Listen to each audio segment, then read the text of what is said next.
Lebanon के काना गांव में घरों और एक स्वास्थ्य सेवा केंद्र पर इजरायली बमबारी में कम से कम लोग मारे गए हैं। यह गांव 1996 और 2006 में इजरायली नरसंहार का शिकार हुआ था। गाजा में अल जजीरा के संवाददाता का कहना है कि जबालिया शरणार्थी शिविर में फंसे निवासियों को लगातार नरसंहार का सामना करना पड़ रहा है, क्योंकि उत्तरी गाजा की घेराबंदी के 12वें दिन इजरायली सेना व्यवस्थित विनाश कर रही है।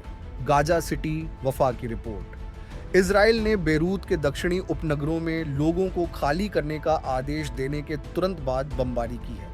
लेबनान के काना गांव पर इजरायली हमले में कम से कम लोग मारे गए हैं और 15 घायल हो गए हैं, जहां इजरायली सेना ने पहले भी नरसंहार किया था। इजराइल समर्थक लॉबी समूह एआई पैक ने बिडेन प्रशासन के उस पत्र की निंदा की है जिसमें इजराइल को गाजा पट्टी में सहायता पहुंचाने के लिए और अधिक काम करने के लिए 30 दिन की समय सीमा दी गई है। यूएनआरडब्ल्यूए का कहना है कि 3 फिलिस्तीनी शरणार्थी शिविरों सहित दक्षिणी लेबनान में मानवीय पहुंच गंभीर रूप से प्रतिबंधित हो गई है। यूएनएससी ने यमन को क्षेत्रीय हिंसा के चक्र में फंसने का जोखिम बताया।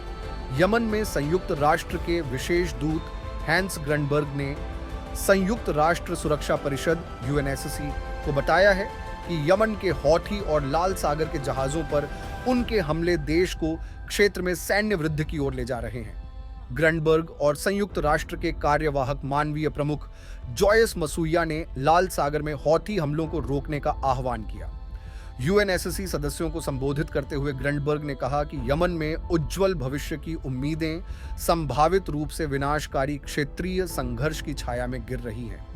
1 साल पहले गाजा में युद्ध शुरू होने के बाद से हौथी लड़ाकों ने मिसाइलों और ड्रोन से 80 से अधिक व्यापारिक जहाजों को निशाना बनाया है। यमन स्थित समूह का कहना है कि वे इजरायल के स्वामित्व वाले जहाजों और इजरायल के बंदरगाहों पर आने जाने वाले जहाजों को निशाना बना रहे हैं, ताकि क्षेत्र पर इजरायल के युद्ध के बीच गाजा में फिलिस्तीनियों के साथ एकजुटता दिखाई जा सके।